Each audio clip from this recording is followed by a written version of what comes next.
লাভ তো আমাকে মনে করেন ৫-১০ টাকা কেজিতে, ৩ টাকা। এই এখন এত দাগাল ১০,০০০ বেচলে ১-১.৫ হাজার হলো।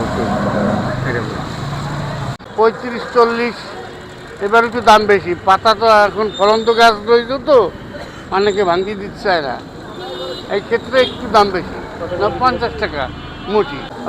গেছেবার এর থেকে ভালো ছিল, আর এখন ২ দিন আগে এখন একটু কম, মানে আগের থেকে কম।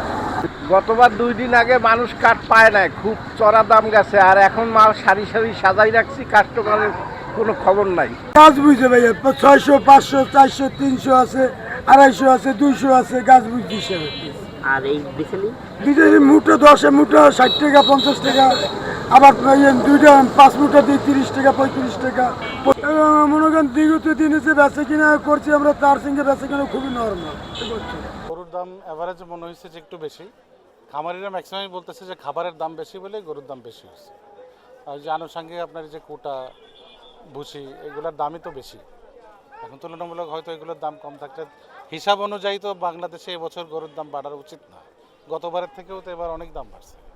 গরুর দাম মনে হচ্ছে কম, কিন্তু এগুলোর দাম একটু বেশি মনে হচ্ছে আগের বারের চাইতে।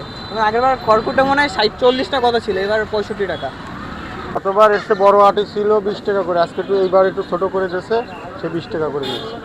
গতবার আসছে, এবার একটু ছোট আটিটা। এবারে খুব কম। গত বছর যা হইল মোটামুটি চলার মতো, এবছর খুব কম, খুব কম ছিল।